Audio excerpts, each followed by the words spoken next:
warahmatullahi wabarakatuh. Sampurasun. Kumaha damang?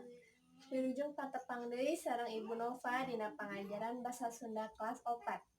Dina dinten ayeuna urang bakal diajar materi ngeunaan tatarucingan atawa teteguhan. Aya anu tos terang? Naon eta tatarucingan atawa teteguhan teh? Nah, tatarucingan asal katana tina tarucing atau turucing, anu hartina jadi turut cing. Nah, eta turucing teh eta runtuyan omongan anu kedah dipilarian hatosna. Nah, jadi tatarucingan atau teteguhan nyaeta kaulinan neguh atawa nebak hiji hal, muh barang, sato, tutuwuhan, buah-buahan jeung sajabana dumasar kana kalimah anu nuduhkeun ciri-cirina. Nah, ayeuna urang bakal diajar tatarucingan atau teteguhan ngeunaan sato. Hideuk tiasa dibuka buku paket basa Sundana dina halaman 24. Dina halaman 24 aya contoh tatarucingan. Ku Ibu dibacakeun nya. Sato ieu sok silih bantu jeung sasama. Teu kaw papanggih sok sasalaman. Dumasar kana jumlahna sato ieu panglobana. Cik, saur hideuk eta sato naon kira-kirana? Nah, sato anu sok sasalaman, terus jumlahna teh loba. Nyaeta sato sireum.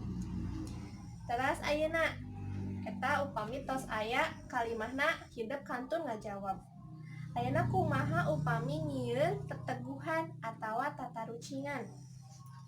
Dumasar kana gambar sato. Ku Ibu bade dipasihan contoh ngeunaan sato ieu. Nah, kumaha cara nyieunna? Hideuk kantun tingali tina cirina. Nu tadi ku Ibu ditingalikeun gambarna, ayeuna diteguhkeun atau dipasihan ciri-cirina nyaeta ngagaduhan sirip, hirupna dicai. Ngaranna nyaeta sato lau. Nah, pancen hidup di bumi nyaeta ngajawab teteguhan atau tatarucingan di halaman 24 anu aya 5.